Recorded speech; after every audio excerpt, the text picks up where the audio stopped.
I will still walk into spaces where I'm like, I don't know that I should be here because someone made me feel a certain kind of way about it. But I've done the work. I'm here. None of us have arrived. We're all working on things. Give yourself some time and space in that moment, and you can do the thing. Give yourself some time. Hello, and welcome to this week's episode of Math Therapy.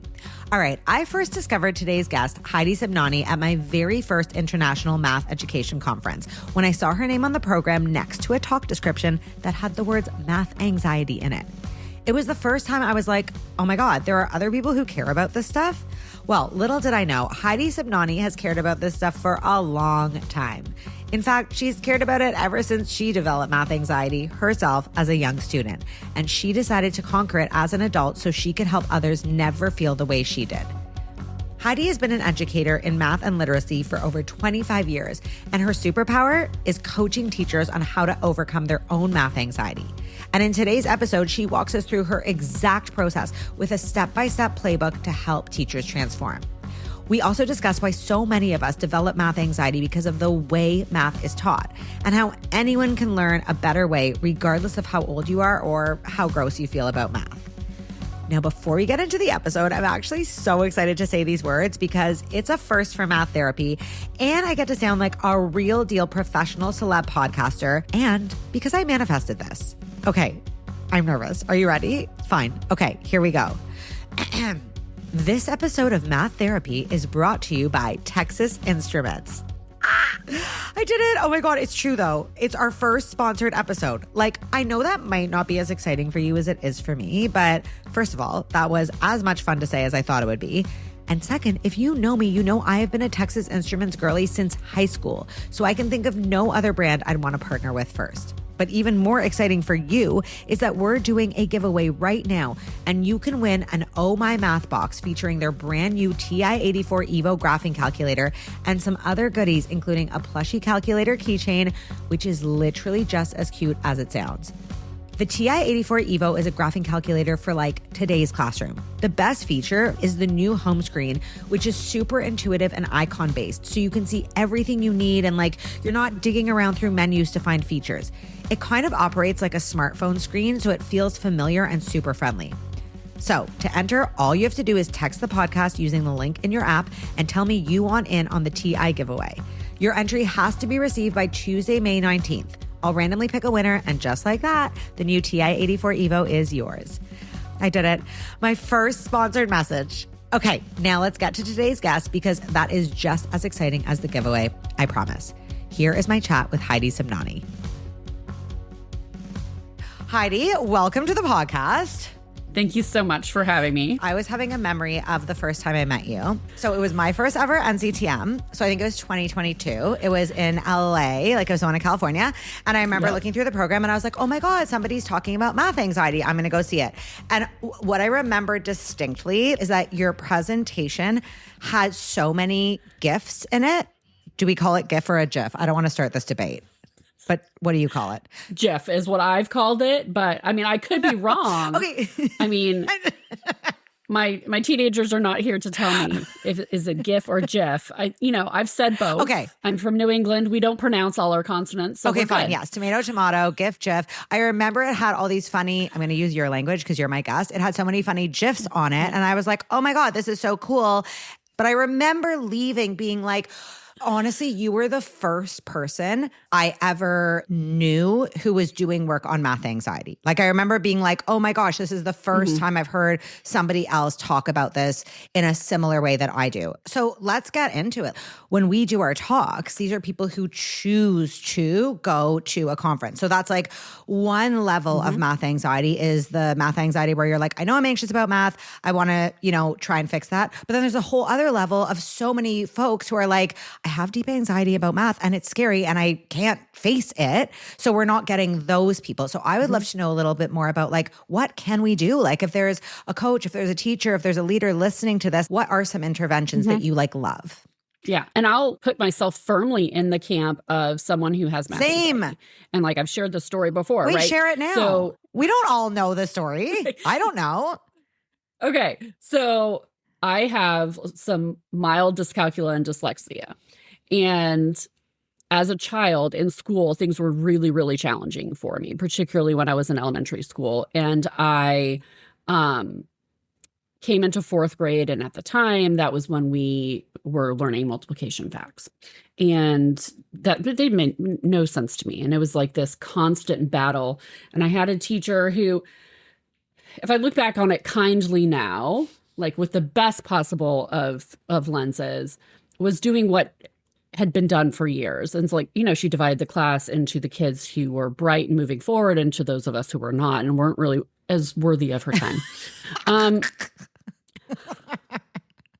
This is the best possible lens, everyone. Yes, this is the best possible lens.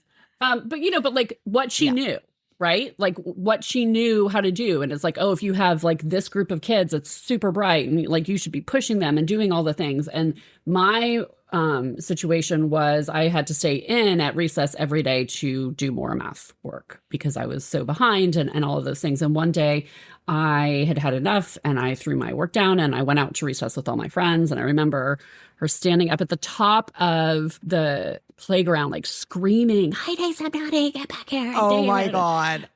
It was like a huge thing. And my parents were mortified. There were all sorts of repercussions. My parents' response was like, we're going to brute force this. We're going to like help you memorize and we're going to work on this. And so I left that experience and thought that math was literally something to endure and something to memorize. And so we worked on memorizing tools to help me memorize things so that I wasn't switching numbers and letters made it even more interesting when we got into those later times. And so my whole goal in high school was to take enough math so that I would never have to take Were math. you diagnosed with dyscalculia and dyslexia at that time or no? No. So you didn't even know. You were just like experiencing this thing and like you didn't know what was up. You were just like, this is just making things hard. Okay. Yeah. Early 80s. Yeah. Like, unless it was like, super severe needs within, you were not getting any additional support. Which, by the way, I always say is one of the major causes of math trauma is having an undiagnosed learning difference and just feeling like there's something wrong with you. Yeah. And not being given the support that exists. Yeah. 100% true. And so like, that was my whole thing. I went and chose a career that was not in math, not in STEM, like literacy 100% of the way. Fast forward a whole bunch of years. I'm working for the school improvement division, one of the divisions in Ohio. And I had a co-teacher who was going to help support teachers in the school improvement on math. And I was going to do literacy. And it was going to be this wonderful like situation where we could work with adults. And I was so excited. And she decided like 6 weeks in that she hated working with adults and quit. And my boss was like, well, this is a grant funded position and we can't find anyone. So it's going to be you. You're just going to do both math and literacy. And I said, I'm so sorry. No, I have lived my entire life. Like I'm in my 30s at this point with the goal to avoid being in math classrooms. Like I can't put myself through that stress. And she's like, oh, you're just going to fake it till you make it. Like it's high school. It's primarily pedagogical needs that they have. And so you're going to go in. So I would go into these classrooms and go into these meetings and be like, okay, so today we're going to act like I know nothing and you're going to work with me like as if I'm a student. And then I would go into these classrooms and the kids would ask me questions and I'd be like, oh, well, what do you think about that? Like, talk me through your process or like, what tools do you have that might work? Wait, so let me pause though. When they're asking you questions, are you legitimately like, I actually don't know the answer. I'm not even acting right now. Okay. You're method acting. Yes, 100%. So at the end of that school year, the district and my boss came to me and they're like, we felt this went so well. Like people just really appreciate the fact that you're not like telling them like exactly do this or that you're asking kids questions or asking them to. And I was like, this is really backfiring on me. And so in that moment, I started looking for and started taking math classes again. And so I went back and I was like, if I'm going to do this, if I'm going to be in this space, and at that point they were like, we'd also love you to go and work with the elementary schools and the teachers there. And I said, okay, if I'm going to do that, I'm going to restart my experience and I'm going to reteach myself in the ways that I wish I had been taught. And so I looked for like the Marilyn Burns and all the things that have existed, but that teachers I had did not seem to have access to. because people have been doing this work. This is kind of wild because this is so meta, right? This is like The Matrix, or what's that movie? Inception, right? With like all it's like there's so many layers here, because it's like now, obviously we're going to get to now in a second, but I'm thinking about how where our conversation is about how to help teachers with their own math anxiety. And you were that teacher, basically. Like you were that teacher with that math anxiety. You're put in this role, which I almost feel is like exposure therapy. It's basically like you're there, you're doing it. Through that, somehow you get to the point where someone's like, Heidi, you know what? This was actually awesome. We want you to keep doing this. And then you're like, okay, I'm going to learn more math. So my question is, at this point, are you scared of learning more math, or are you feeling a bit confident because you've done a good job so far at whatever it is that you're doing? I was scared that I wasn't going to be able to find the answers to the questions that I'd always had. And I think that's the thing. One of the issues for me as a child learning was that I really did want to know why. I wanted to know like the reason behind things and why things work and if there were connections, and like there were always clues, right? While my graduate work and things was in world literature, but I'm always looking for like the connecting points between literature from different countries around the world and like what themes are there. And like I love reading mysteries for fun. And so it's like this idea of like I've always been pulling at those patterns and those pieces, but no one ever told me that was mathematical. So like how did you then go from, so you're here, you're like, I'm going to learn the math, and then I guess somewhere along the line you're like, this is the work I'm going to do. I'm going to help teachers with their own anxiety around math. Is that what happened? Yeah. It started out not, in the beginning I was looking at it from a student lens, and then the more I got into it, I was like, no, like where I spend my time and the people who I have the most opportunities for impact are adult learners. And so I needed to switch that, because adult learners are the ones who impact students, right? And so if I want to make a big enough difference in like the student situation, like these teachers are going to have, anywhere from 20 to 30 kids every year that they're impacting and that they're building these systems for. So if I want to impact the largest number of students, then I need to think about what am I doing to help their teachers? There's so much like discourse out there around, how to mitigate math anxiety. And I'm curious how you feel about the idea that like the only way to help someone become less anxious around math is to like teach them more math. Like what are the things you think really move the dial when it comes to a teacher's relationship with math? Like what are your things where you're like, I'm going to go in, someone hires you and they're like, Heidi, you've got 6 hours. Like do make some sort of transformation happen. What are your like go-to tools? So a couple of things. I asked, just as you've asked, I often ask teachers to give me their mathology, their biography of how they've experienced math and what their situation is, because I think that's so critical to really understanding where people are coming from and asking them, like, what is your goal for this work that we're about to do?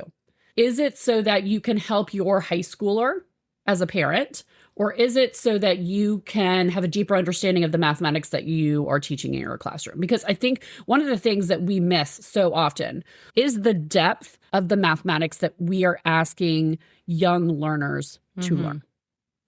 We treat it as building blocks to calculus or being Einstein or whatever it is. And I'm like, no, the math that these children are learning is deep and interconnected and interesting, and they should have time and space to really learn that, right? So then how do we help teachers have that same experience? So when I go in, it is not like I am not ever giving my elementary school teachers algebra or calculus problems to do. And I know there are people who do that. They're like, oh, we just need to give them more math and have them work on challenging. Like, no, I can also come up with things that are challenging and different ways of thinking about and learning things in the content that actually matters to them.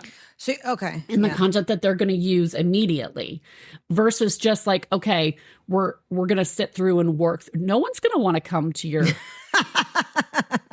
Right.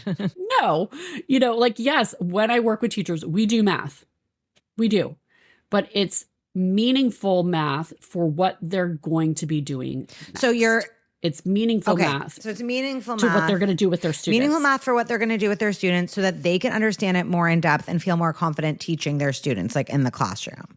Okay, so you're in there. You've asked them for their math story so they understand why they got there. You've asked them for their goals of what they want to get out of the session. Now you're doing meaningful math. What's next? So what structures do we have in coaching that we can leverage for working with teachers with math anxiety? If we really want to work on how teachers are teaching mathematics, we have to focus on, okay, what's the thing that they're working on right now? So I have teachers that work with me. We are doing a problem that's in what they're doing within the next week.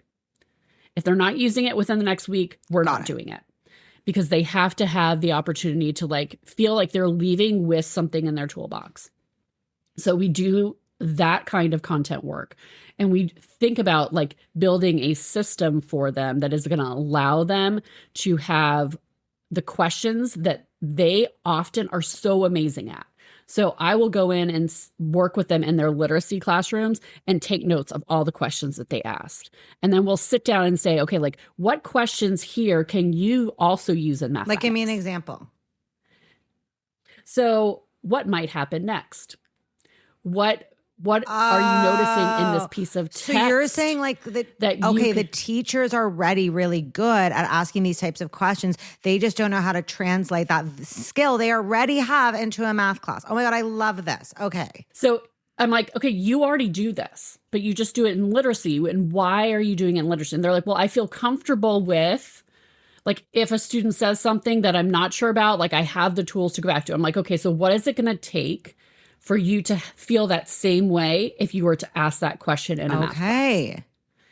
What do you think happiness, or what might you do next? And if the kid says something that they don't understand, I'm like, okay, so like, what do you do when you're asking that question in literacy? Well, then I ask them a follow-up question. I ask them, could you explain your thinking? Can we draw out what you think might happen so you can understand? Because I mean, little children sometimes are not the clearest communicators. Right. And so like, how do we help them with that? And so we have those conversations of how to build in those pieces. And then we work on the math that's going to help them feel comfortable answering those types of questions or asking for more depth in those moments. So it's like this cycle that happens.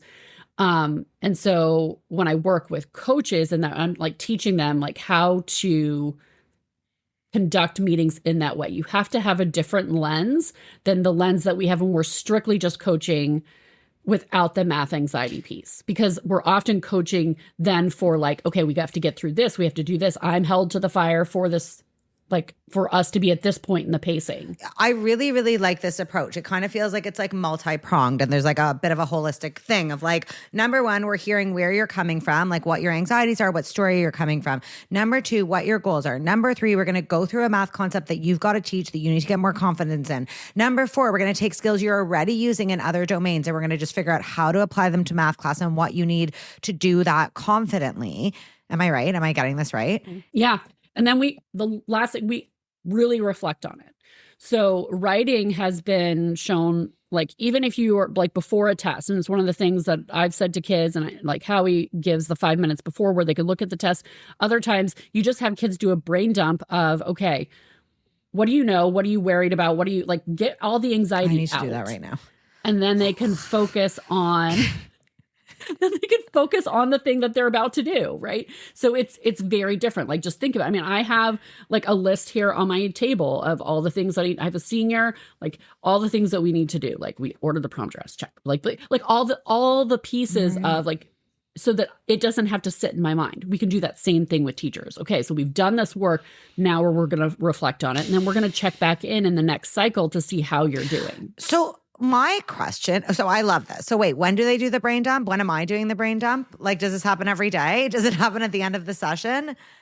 So yeah, at the end of the session. Okay, at the end of the session, they're like, okay, here's all the stuff I've got to get out of my mind. So what are some things they might write on that piece of paper that you've seen people write?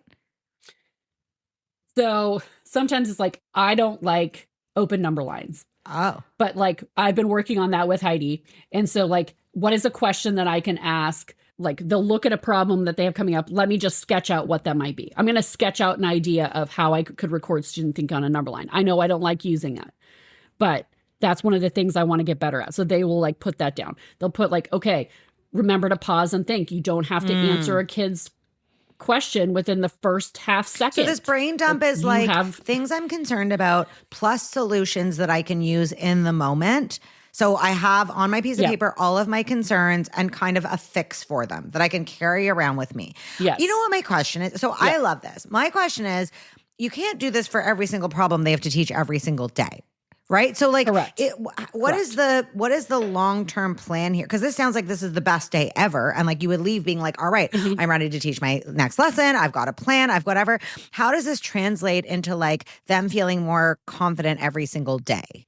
So I like to plan at least weekly. So like we're going to plan a chunk of the week. So we look at, okay, what's the story of the math that we're doing over this time period? And so part of that is like, you're going to do that with me, but I'm also trying to build systems where they do that with each other. I love that. Because at some point, funding may go away. I will not be there. Funding may go away. Their coach may not be there. What systems are you building for yourself? It's because even if you can do this same process, even if I'm not there, I mean, like, please hire me. But it's that idea of like, you can also build this system yourself. And if you're an administrator, like administrators run into the same thing. They will come in and they'll be like, oh, we're so glad you're here because we don't know what to do with the math. And I'm like, how are you communicating that with your teachers? How does that feel like for you? How do you feel when you need to go in and give them feedback on their math lessons? Do you know? So like it's this bigger system that we deal with that like, how are we like refocusing those structures? Okay, I love all of this. And I'm thinking about those teachers who I really believe, like, you know, there's so much discourse right now around being like, oh, teachers don't want to change. They just want to keep like teaching the way they've always been teaching. And I really believe, and I'm curious what you think, I believe that most people who are in that mindset are scared. Like I don't believe that people are just like, I'm the best. I know. I mean, I'm sure some people think that what they're doing is working. I'm actually sure that some people have seen evidence that what they're doing is working, right? Like I'm sure a lot of teachers are like, yes, I've been using the algorithm and using formulas and stuff and kids understand it. I do think that most teachers are very well-meaning and being like, I don't really see the problem. It's working. And then other teachers are just, you know, I think there's a piece of it where they're like, I'm scared to try this new thing. And they're probably scared because they have their own anxiety around math. So like, given that case, I'm sure you encounter all the time teachers who are like, I don't want to try doing it this new way. What is your move there? So part of it is I'll start back at the algorithm and I'll move back and kind of show the progression across grade levels. And I'll say like, where is your grade level? And then I say like, okay, considering your students, which of these ways, think about the students that you have, because our teachers do know their students. They do care about their students. They do want them to do well. So they will look at that and say like, oh, like this picture would really help them. I don't necessarily understand how to use that picture. Can you help me with that? So like they begin to notice that because we've made connecting points to the thing that they've memorized and know how to do to the things that come before. But that takes time. Like that's like a PD day where we're doing a really deep dive into it, not just like a 5-minute conversation. And I think that's the balancing point that we have to think about is like what opportunities we're providing our students with that. I had a situation at the beginning of the school year where like that happened. I had like shown a progression and a teacher like literally like threw her stuff. She's like, this is the why I've been so reticent to teach in this way is because I didn't know this. Now that I know, like, that's why I'm afraid. Yeah. She's like, I didn't understand the connection between the two. And it's like, sometimes it's just helping teachers see that and saying like, you learned that way. Like that works for you. Is it working for all your students? Because that's probably not the case. Well, I think it's so crazy because it's like what I'm really hearing in this conversation, and you're not the first person who said this, but you're really illustrating it, is like the key is giving the teacher who has their anxiety around math a mathematical experience where they get to experience math in a different way and then have this moment of like, oh my God, that felt really good for me. I would like to do this for my students. Now I know that it's possible, but how crazy is it that the whole system of where this can happen is not at teachers' college. It has to be this completely separate thing that happens in the field when teachers are already teaching. Like, I'm just kind of like, what? Like, does this not seem a bit wild to you? And it's like dependent on funding. It is. And like, I will say there are definitely spaces in pre-service teacher work where people are doing work with pre-service teachers with math anxiety. Like that is happening, but it's pockets. It's not like a consistent part. We don't have here in the US, and I don't know if it's the same in Canada, there's not like a set number of math like classes you need to take, before you get into, like all of those things. We don't have like any kind of systematic way of like saying, okay, as a educator of pre-service teachers, I'm going to make sure these things happen. It's very much dependent on who you get. And so then we have, which is kind of crazy. Like think about it. If you went to med school, there's like a standardized thing of things you need to learn. Yes.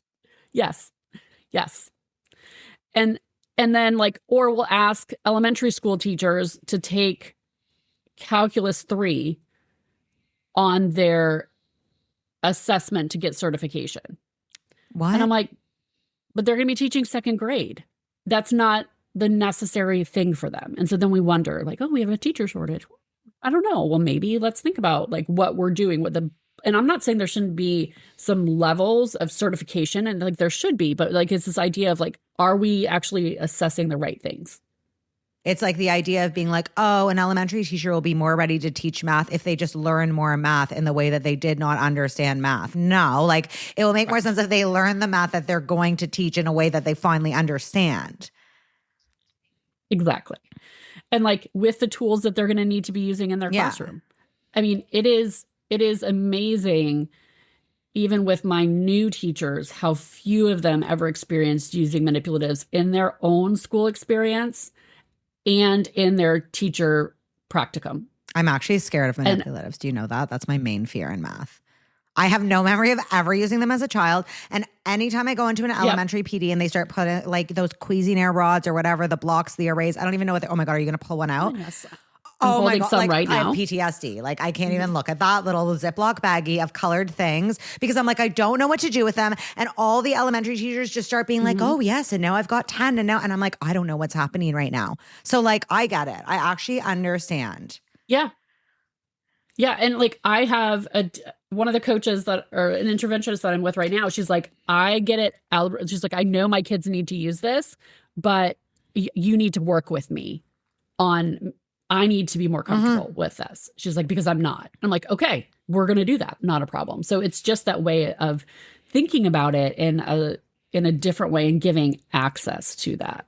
It's interesting because this conversation could have gone so many different ways, but what has really been at the forefront to me is, first of all, I love that you walked us through kind of like what a day looks like, of how you can at least start the cycle of how to approach a teacher with math anxiety and at least get a little movement through those 5 pieces of asking them their story, asking them their goals, giving them a math experience, walking them through a meaningful problem that they're going to have to do with students, having them transfer skills from literacy or something else they're teaching into math class, and then having them do that brain dump, right? Of just being like, what are all the concerns that are going to arise in the week? Because that's a really nice cycle that you can kind of do with any math concept. And I feel like if you do it over and over again, teachers start getting used to it. You're right. They can form their own like professional learning communities in their own schools. They can help one another. So I love that. But also, I think it's really important for us to know there's 2 pieces that you pointed out, which is you give them the opportunity to talk about their anxieties and their story, and then you allow them to have an experience where they experience math a little bit differently. And it's cool because those things go hand in hand, right? It kind of shows us that like I always talk about believe, behave, become, and how it's important to address beliefs, but it's also important to give teachers or whoever the learner is a new experience, a new behavior, so they can see those beliefs like actually come to action. So I think you illustrated that really, really nicely, and everyone should obviously hire you to come into their schools and transform their environments. And it's cool because you are doing this work and you're kind of proving to all of us that your relationship with math, regardless of your age, does not have to stay the same. There's one more thing I actually really want to know your opinion on. You know how there's always these articles that come out being like, teacher math anxiety is contagious and like blah, blah, blah, blah, blah. What would you say to the teacher who's like, I'm really worried that I'm like infecting my students with my math anxiety? Interestingly enough, one of the teachers who participated in my doctoral research, that was her whole motivation for saying yes.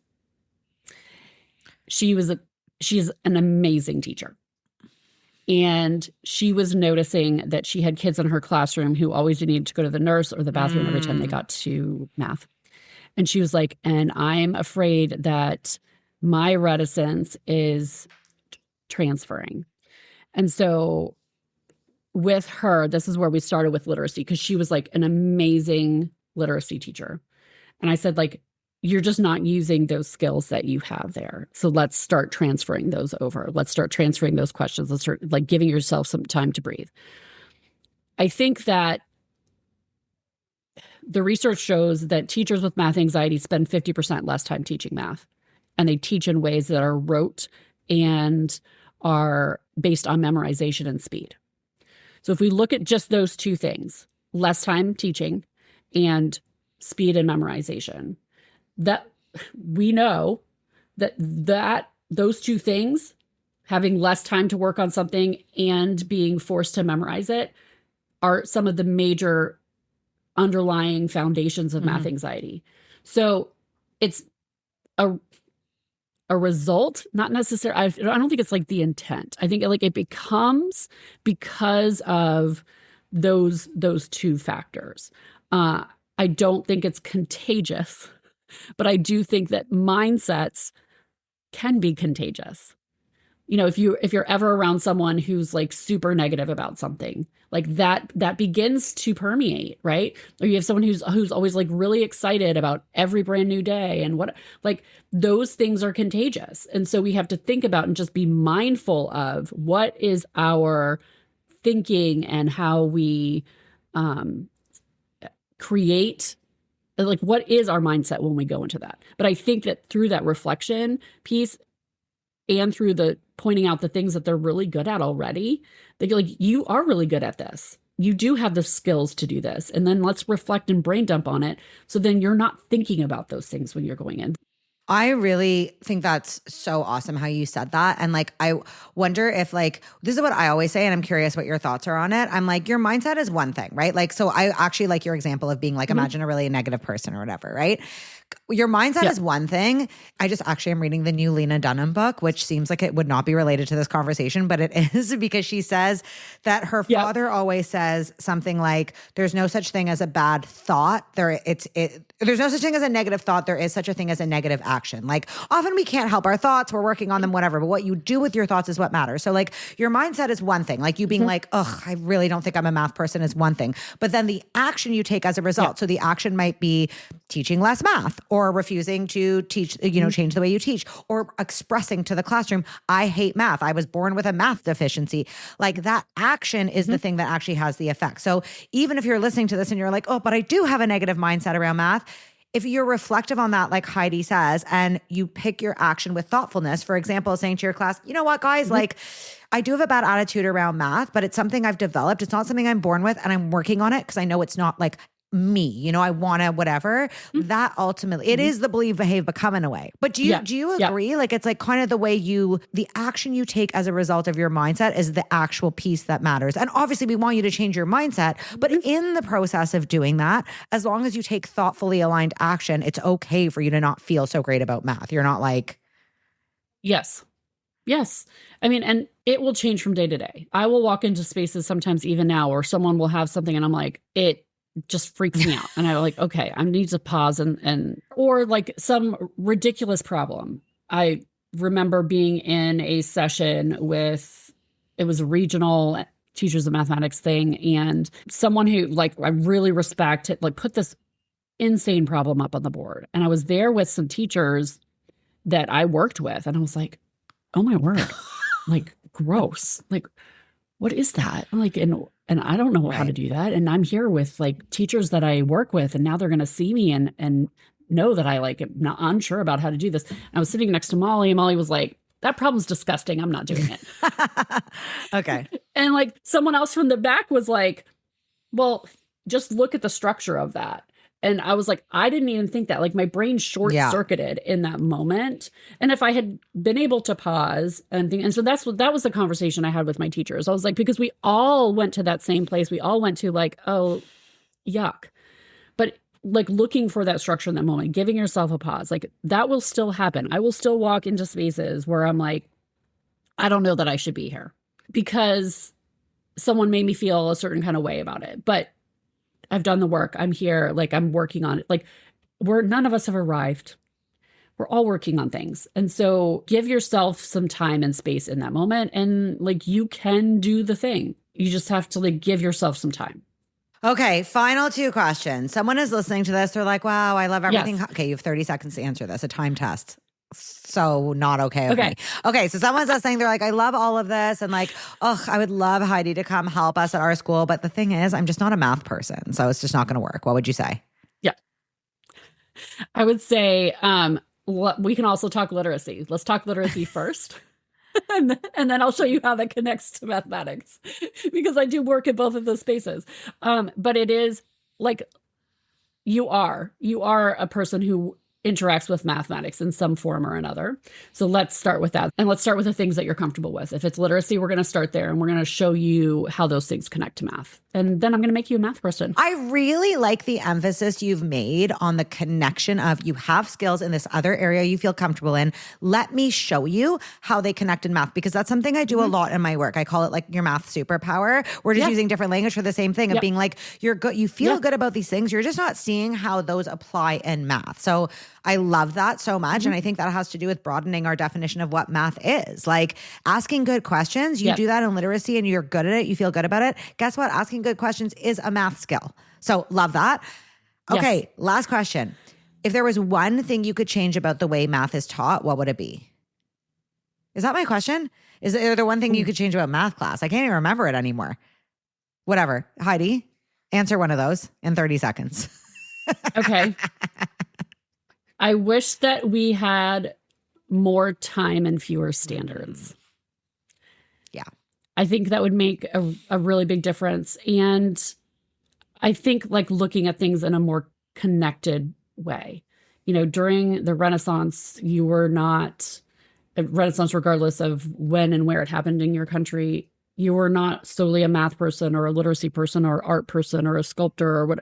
Like it was the combination of all of those things together. And we so much teach things in silos now that we don't allow students to see the connectedness between all of those pieces of life.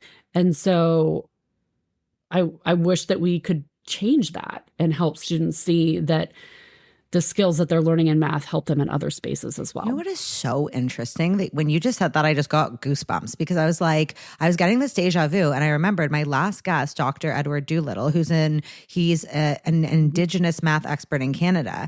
He talked about how this exact same thing, he put it in different words, but he said in Indigenous cultures, they have sages, right? There's just a sage that's like a knower of things. It's not like a math sage and an English, right? It's like this idea of like this collective wisdom, this holistic wisdom. And you're right. I think there is something to this siloed approach where like a lot of things actually are not siloed. You know what I mean? Like it's like almost like we have this word like the arts, and that actually encompasses a lot of things. Right. But math is only this one thing.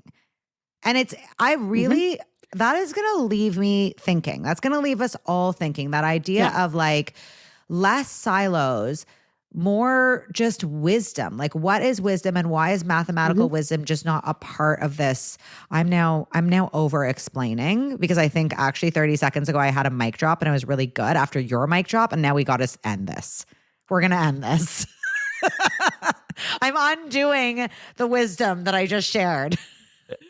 That was actually not mine. It was yours and Dr. Edward Doolittle's. No, but I think that's like such a key element of this work. Is we have to stop looking at it in those ways. And we have to start, it's the idea of when we try new things that are outside our comfort zone, why do we expect there to be immediate success? You're a musician.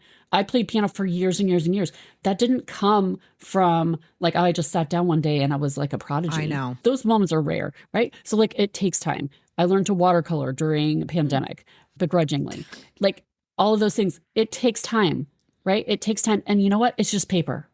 So like the person I've been learning with online, like she's like, it's just paper, throw it out. Start over. So if we look at mathematics as problem solving, then let's solve real problems that matter. And let's not just have them so isolated. What a lovely conversation. Honestly, thank you so much for making time. We could go on and on. You are so, yeah, we could talk. We're going to have to do a part 2. We could talk forever. Heidi, thank you so much. You're amazing. Thank you for being here. Well, thank you for having me. I love it that we have met in real life and we get to chat about the work that you're doing and that I'm doing and like the connection between the two. Because again, it takes more than one person. Like it takes a whole community of us doing this work to actually be impactful. Well, thank you for being the community. Oh, I feel like me and Heidi are both bad at saying bye. I don't know that either of us is going to do it. She's waving. Okay. Say it. Goodbye. Bye, babe. Bye. Okay, you know I love practical advice. I love useful strategies, and there is nothing I love more than steps. I love how Heidi broke her thinking down into clear steps to show us that transformation can happen with intentional, consistent action. And if you noticed, that was a cornerstone of how she helps teachers transform. Through consistent learning, consistent practice with different approaches to math, and consistent support that helps them feel safe enough to try new things. If you're listening, regardless of what anxiety you're trying to work through right now, like maybe it's math anxiety, but maybe it's just anxiety around getting organized or being financially secure, traveling solo, speaking your mind, I don't know. But Heidi's message still works. So commit to trying a new approach consistently, week after week, month after month. When we try a new approach to something and stick to it, we will get a different outcome. It's basically guaranteed. All right, before I say bye or attempt to say bye, remember to do 2 things. Number 1, text this episode to your math people. You know, the ones who need to know they can change the way they feel about math, and the ones in charge of supporting those who want to change the way they feel about math, and the ones who want to win a brand new calculator. Because this brings me to the next thing I want you to remember, which is to enter our giveaway with Texas Instruments, which includes a brand new TI-84 Evo with a 4-year online calculator license, a getting started guide and calendar, and a plushie keychain in a mystery color. All you have to do is text the podcast using the link in your app and tell me you want in on the TI giveaway by Tuesday, May 19th. I'll randomly pick a winner, and just like that, the new TI-84 Evo is yours, BB. All right, guys, that's all she wrote. See you next week. Same day, same channel, same unhinged energy.